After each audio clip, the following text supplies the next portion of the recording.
सभी भक्तों को राम राम। कहा जाता है जिसने बाबा को याद किया उसकी रसोई कभी खाली नहीं रही। पर इस बार तो बाबा खुद पहुंच गए बिना किसी को बताए। कहते हैं बाबा को बुलाना नहीं पड़ता, जहां सच्ची पुकार होती है वहां वे खुद पहुंच जाते हैं। आइए सुनाते हैं उनकी कहानी। नैनीताल में उन दिनों बरसात के दिन थे। खेत सूने पड़े थे और घर की रसोई में अनाज का एक दाना भी नहीं बचा था। भक्त की पत्नी आंसू बहाती थी और रोज पूछती थी, अब बच्चों को क्या खिलाएंगे। पर वह भक्त शांत स्वर में कहता। उधर कैंची धाम में बैठे बाबा ने अचानक सेवकों से कहा, चलो हमें एक गांव जाना है, वहां कोई भूखा है। सेवक चकित हो गए, क्योंकि बाबा ने उस दिशा में जाने के लिए कोई योजना नहीं बताई थी। बारिश का समय था, फिर भी वे बाबा के आदेश से चल पड़े। जब वे गांव पहुंचे तो सामने वही भक्त का घर था, जहां भूख और निराशा का सन्नाटा पसरा हुआ था। भक्त की पत्नी बाबा को देखकर रो पड़ी और उसने कहा कि बाबा, घर में ना अनाज है ना पैसे हैं, पर आपने दर्शन दे दिए ना, यही बहुत है।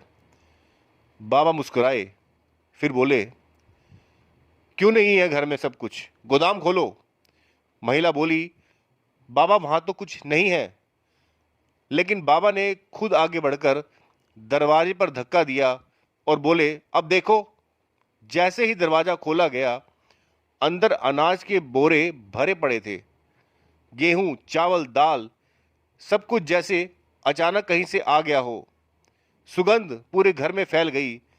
बच्चों के चेहरे पर हंसी लौट आई और रसोई में दिया फिर से जल उठा।